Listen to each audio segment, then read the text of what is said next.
राजकारणात नाव, चेहरा, पक्ष सगळंच महत्त्वाचं असतं, पण कधीकधी नावच इतकं चर्चेत येतं की संपूर्ण निवडणुकीचा फोकसच बदलतो. होय, केरळच्या मुन्नारमध्ये भाजपने उतरवलेली एक खास उमेदवार, नाव आहे सोनिया गांधी. हो, तुम्ही बरोबर ऐकलं. आजपर्यंत तुम्ही काँग्रेसच्या माजी अध्यक्षा सोनिया गांधी असं नाव ऐकत होतात, पण त्याच नावाची एक महिला आज केरळमध्ये भाजपच्या तिकिटावर निवडणूक लढवते. हा सगळा किस्सा जितका मजेशीर आहे तितकाच राजकीयदृष्ट्या देशभरात चर्चेचा विषय ठरलाय.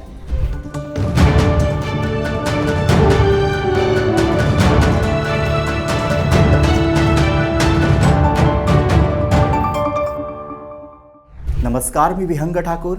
आपण ऐकतो त्या सोनिया गांधी म्हणजे केरळची 34 वर्षीय स्थानिक महिला, जी मुन्नार पंचायतच्या वॉर्ड क्रमांक 16ची नल्लल थानीमधील भाजपची उमेदवार आहे.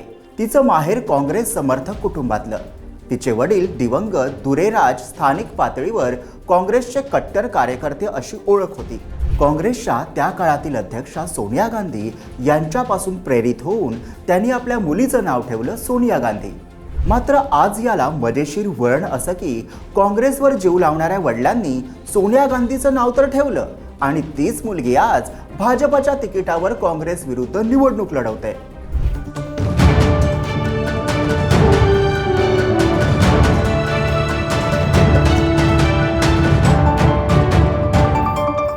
हीच भाजप उमेदवार सोनिया म्हणते की माझे बाबा सोनिया गांधींचे मोठे चाहते होते. त्यांच्या विचारांनी, नेतृत्वाने प्रभावित होऊन त्यांनी माझं नाव सोनिया गांधी ठेवलं.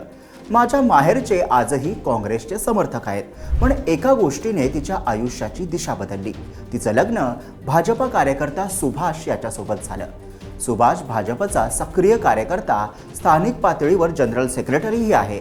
त्यानेच सोनियाला राजकारणात येण्यासाठी प्रोत्साहन दिलं. ही कहाणी गमतीदार वाटते, पण ती एका मोठ्या राजकीय ट्रेंडचं उदाहरण आहे. स्थानिक राजकारणात कुटुंबियांच्या राजकीय पसंती, वैयक्तिक नातेसंबंध आणि स्थानिक विकास या सगळ्यांचा मिलाप यात आहे. आणि त्या धाग्यातून गुंफलं गेलेलं नाव भाजप उमेदवार सोनिया गांधी. नावाच्या गमतीमुळे तिच्या प्रचाराला वेग आला. लोक दार उघडताच आधीच विचारतात, अहो, भाजपच्या सोनिया गांधी आल्या. या निवडणुकीत सोनिया गांधी यांचा थेट सामना दोन प्रतिस्पर्ध्यांशी आहे. पहिली म्हणजे काँग्रेसची उमेदवार मंजुला रमेश आणि दुसरी म्हणजे CPIMची वलारमती. पण संपूर्ण चर्चेचा केंद्रबिंदू तिच्या सोनिया गांधी या नावाभोवती फिरतोय. काँग्रेसचे उमेदवार जेव्हा प्रचारासाठी लोकांमध्ये जातात तेव्हा अनेक जण हसून म्हणतात, अहो, तुमच्या विरोधात भाजपच्या सोनिया गांधी उभ्या आहेत म्हणे. आणि त्यामुळे काँग्रेसचा उमेदवार प्रचारावेळी बुचकाळ्यात पडतो. नावाचा हा अनपेक्षित प्रभाव निवडणुकीचं समीकरण बदलून टाकतोय. राजकीय विश्लेषकांकडून एक प्रश्न सतत विचारला जातो, नावामुळे भाजपला फायदा होईल का? उत्तर सोपं आहे.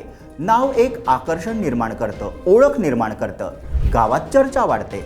काँग्रेसकडून सहानुभूती आणि भाजपकडून उत्सुकता दोन्ही वाढतात. पण निवडणूक जिंकण्यासाठी नाव पुरेसं नसतं. काम, ओळख, नेटवर्क आणि स्थानिक प्रश्न यांचा प्रभाव जास्त असतो. तरीही या नावाने मुन्नार ते दिल्लीपर्यंत चर्चा नक्कीच सुरू झाली आहे. केरळमधील स्थानिक स्वराज्य संस्थांच्या निवडणुका 2 टप्प्यात होत आहेत. मतदान होतंय 9 आणि 11 डिसेंबरला आणि निवडणुकीचा निकाल 13 डिसेंबरला लागेल. यावेळी भाजपकडून सोनिया गांधी हे नाव मैदानात उतरल्यानं राजकारणात एक प्रतिकात्मक माइंड गेम तयार झाला. सोनिया म्हणते, मी पतीच्या पाठीशी उभी राहण्यासाठी भाजपमध्ये आले. माझं नाव काहीही असो, लोकांच्या विकासासाठी मी काम करायला तयार आहे. ती घराघरात जाऊन सांगते, होय, माझं नाव सोनिया गांधी आहे, पण मी भाजपची सोनिया आहे. हा आत्मविश्वास लोकांना भावतोय. या संपूर्ण प्रकरणातून 3 स्पष्ट राजकीय संकेत दिसतात. स्थानिक राजकारणात नातेसंबंध आणि पक्षनिष्ठा नवीन चेहरे घडवतात. नावही आता एक दमदार राजकीय टूल ठरू शकतं. आणि हा वॉर्ड काँग्रेस, भाजप, CPIMसाठी प्रेस्टिज फाईट बनलाय. 13 डिसेंबरला निकाल लागेल. पण एक गोष्ट ठाम, मुन्नारची ही छोटी निवडणूक एका नावामुळे राष्ट्रीय चर्चेचा मोठा विषय ठरली आहे.